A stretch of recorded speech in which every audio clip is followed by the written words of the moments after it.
Buenas noches, estimados compañeros, estimadas compañeras. Gracias por estar acá, por participar en este diálogo que busca una mayor comprensión de lo que ocurre en Venezuela, en particular en este contexto de elecciones. Me corresponde en esta oportunidad poder aportar sobre la caracterización del proceso electoral que está en marcha, ¿no? Y para ello, bueno, es conveniente organizar por lo menos la intervención en tres partes. La primera relacionada, bueno, con los referentes eh, de este proceso electoral. La segunda, en particular, con el proceso mismo. Y la tercera, con una breve descripción de los rasgos principales de los actores políticos que están en la disputa, así como, bueno, de sus interrelaciones. Bien. Comencemos un poco con los referentes históricos. Entonces allí vamos a encontrar que Venezuela viene desarrollando un conjunto de procesos electorales que, digamos, ha dinamizado la democracia, ¿no? En particular, cuando hablamos de procesos electorales relacionados con la elección parlamentaria, pues vamos a encontrar que en los últimos 20 años se han desarrollado cuatro cuatro procesos electorales, siendo en este periodo, el primero, el del año 2000, donde con una participación del 56,5%, las fuerzas chavistas conquistaron la mayoría del Parlamento en ese año. Posteriormente, en el año 2005, la oposición decidió no participar y bueno, eso hizo que, digamos, las fuerzas que están vinculadas a la revolución, pues tuvieran la totalidad de los escaños que estaban, que en este caso no se disputaron, sino que sencillamente se validaron mediante un proceso electoral que en este caso tuvo una escasa participación del 25%. Ya luego en 2010 la oposición venezolana al chavismo pues retoma la senda electoral y bueno, con un 66% logra ser minoría otra vez. Esta tendencia se va a revertir en el año 2015 cuando por un 76,7% pues logran la oposición venezolana tener una mayoría calificada en el Parlamento. Vale decir que esta victoria, que viene a ser la segunda victoria en todos los procesos electorales que se han desarrollado en los últimos 20 años, pues se dio en un escenario donde ya se empiezan a desarrollar las, las consecuencias de las medidas coercitivas unilaterales. Por lo tanto, la población fue expuesta a una serie de condiciones, bueno, que fueron bastante dramáticas y la promesa de la oposición fue, bueno, eh, salir del gobierno del presidente Maduro para dar una solución, ¿no? Entonces, en ese sentido, digamos que sobre esa base se logra erigir esta victoria de la oposición en el año 2015. ¿Qué significó esta victoria para la oposición? Bueno, que tenía el control del Parlamento al tener poco más de 2/3 de la cantidad de diputados, lo que le daba la mayoría calificada. Con esta posición podían desarrollar leyes orgánicas que, pues, digamos, podían afectar significativamente la gestión de gobierno. Sin embargo, bueno, la oposición, en vez de tener la Asamblea Nacional como una trinchera para poder hacer una gestión legislativa, lo que se dedicó, bueno, fue a seguir desarrollando mecanismos de solicitud a nivel internacional para que se desarrollara lo que ellos denominan la presión internacional, que no es más que las medidas coercitivas unilaterales contra el pueblo venezolano. Entonces, en ese sentido, digamos, no le sirvió de mucho para sus resultados políticos. Y bueno, lo otro es que la promesa fundamental era que se iba a salir del presidente Nicolás Maduro. Y de hecho, en la primera, cuando tomaron la Asamblea Nacional, bueno, dijeron que en 6 meses, bueno, el presidente no iba a estar. Y bueno, a la vista tenemos los resultados. Por otro lado, se inició un proceso de impugnación en el Tribunal Supremo de Justicia. Allí se cuestionó la elección de 3 parlamentarios indígenas en el estado de Amazonas. Esa demanda prosperó. El Tribunal Supremo de Justicia dictaminó que había que hacer nuevas elecciones y por lo tanto había que desincorporar a esas personas que habían resultado electas mediante ese proceso que se calificó como fraudulento, debían desincorporarse de la Asamblea Nacional. Eso no se hizo, por lo tanto, no se hizo porque la directiva de la Asamblea Nacional desconoció al Tribunal Supremo de Justicia.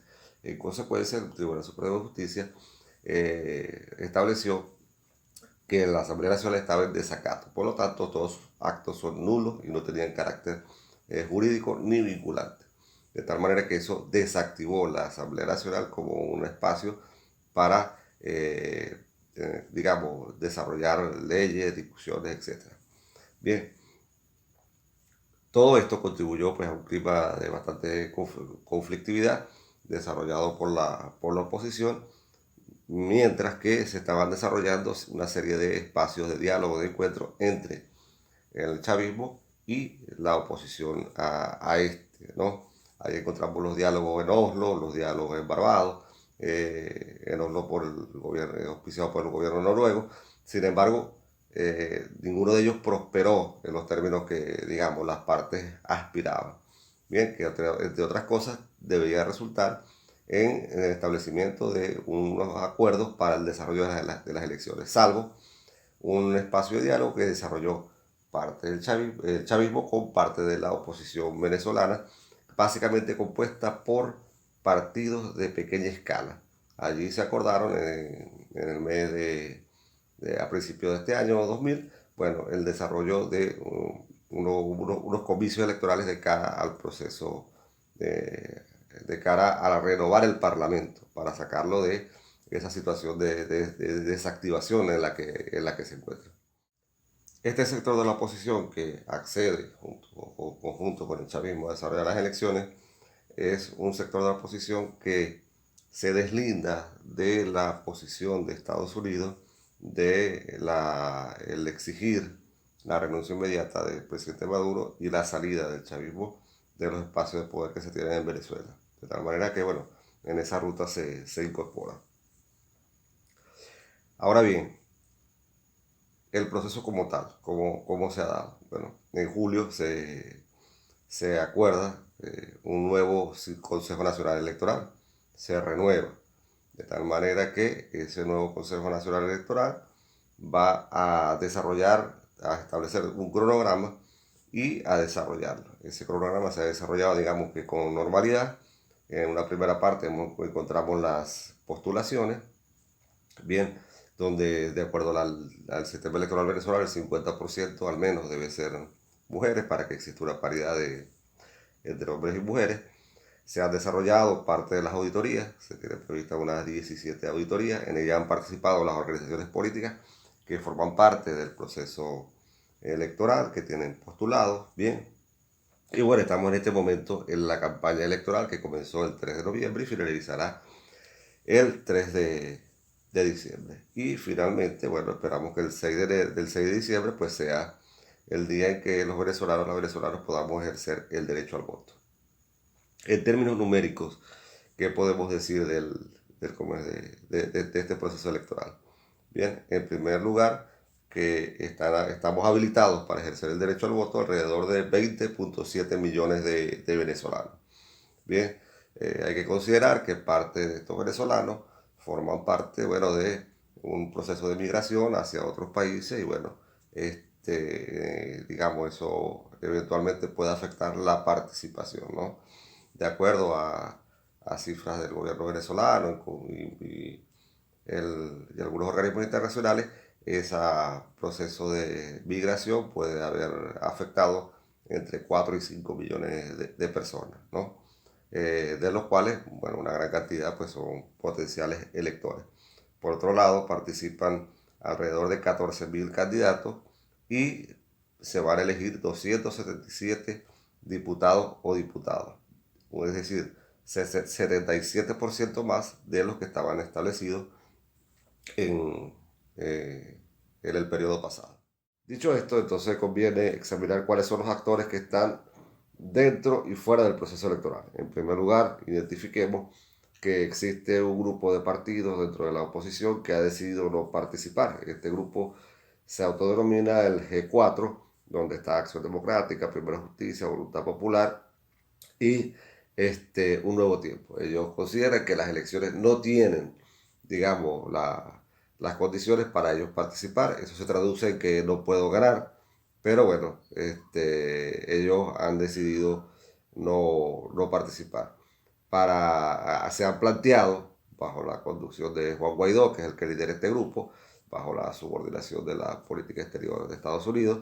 Se han planteado hacer una consulta para esa fecha y básicamente se plantean dos preguntas. Si la población está de acuerdo con la presión internacional que nosotros traducimos como medidas coercitivas unilaterales y si consideran que los comicios son, digamos, válidos. Eso es un espacio que tendrá poca participación, prosperará poco, pero bueno, es de lo que se está planteando. Está otro grupo de la oposición que ha decidido participar, son grupos, partidos minoritarios. Ahí está Claudio Fermín, COPEI, una fracción de AD. Bien, han venido organizándose para participar en las elecciones parlamentarias, de tal manera que han inscrito a su candidato y bueno, hasta ahora han reconocido que el proceso como tal no tiene, digamos, ninguna objeción. Luego, del otro lado, tenemos al chavismo, entonces encontramos que en estas elecciones en particular hay un fraccionamiento de cara a las elecciones, más no de cara al tema político. Entonces, en ese sentido, el Gran Polo Patriótico, en este caso liderado por el Partido Socialista Unidad de Venezuela, participará en las elecciones junto con organizaciones más pequeñas, ¿no? Pero un grupo de esas de organizaciones que participaron históricamente en el Gran Polo Patriótico, pues ya decidieron no participar y conformaron la Alternativa Popular Revolucionaria. Entre esas, como decir, organizaciones se encuentra el Partido Comunista de Venezuela, lucha de clases, de algún sector de Podemos, bien, y bueno, han ido con candidatos alternativos al PSV a nivel nacional. Digamos que esta es una expresión de las tensiones que se han venido dando desde el chavismo, fundamentalmente por el manejo de la crisis en cuanto al tema económico, el tema de protección laboral, entre otros aspectos, ¿no? A nivel internacional hay una campaña de descrédito en relación a las elecciones en Venezuela. Esa campaña de descrédito está siendo liderada a nivel internacional por Estados Unidos, por el gobierno de los Estados Unidos de América, y en el caso del hemisferio americano, digamos, tiene como entes subordinados la Organización de Estados Americanos y el Grupo de Lima. Ellos, en conjunto con lo que plantea el grupo de la oposición venezolana que no participará, lo que se autodenomina G4, pues dicen que no hay condiciones para desarrollar las elecciones. Y bueno, desarrollan toda una campaña de, como decíamos, de descrédito. En el caso de Europa, es la Unión Europea, fundamentalmente, quien ha venido desacreditando el proceso electoral. En todo caso, todas estas posiciones son injerencistas en el sentido de que pretenden erigirse estos entes o estos gobiernos en certificadores de procesos electorales, ¿no? Y entonces validar si un país tiene cualidad democrática o no, lo cual, digamos, en todos los sentidos viola cualquier sentido de soberanía que podamos, que pretenda cualquier país tener. Bien, en todo caso, bueno, la posición de Venezuela ha sido ratificar que es un proceso de elección que está dentro de los parámetros constitucionales y bueno, se desarrollará sin ninguna novedad. La iglesia ha tenido como actor un papel, digamos, doble. En agosto la cúpula eclesial venezolana decidió hacer un llamado a participar en las elecciones. Ahora, digamos, cambió de posición, dice que las elecciones no ayudarán para nada. Sin embargo, la posición de la iglesia venezolana pues difiere mucho de la posición vaticana, que bueno, que digamos, ha promovido el diálogo entre los actores políticos que están en conflicto en Venezuela. De hecho, esta semana el nuncio apostólico, el embajador del Vaticano en Venezuela, se reunió con la directiva del CNE y bueno, conversaron allí respecto al tema electoral. Bien, en todo caso, bueno, estas son algunas pinceladas del proceso electoral venezolano. Falta poco para el 6 de diciembre, menos de exactamente un mes a partir del día de hoy. Esperamos que se pueda desarrollar la campaña. Hay algunas, digamos, en el caso particular del Partido Comunista de Venezuela, hay algunas denuncias sobre el, digamos, al tratamiento que se le está dando a las alternativas que son diferentes al PSOV, pero bueno, digamos, ya eso está siendo tratado por el Consejo Nacional Electoral, que debe dirimir este tipo de situaciones. En todo caso, para el 6 de diciembre está previsto que podamos tener pues un acto electoral con todas las medidas de bioseguridad y bueno, que ¿no? Como venezolanas podamos elegir el nuevo parlamento, ¿no? Y un parlamento que esté, digamos, en atención a la profundización del proceso revolucionario venezolano. Entonces, por ahora esta es la intervención, esperamos sus preguntas y sus inquietudes y comentarios.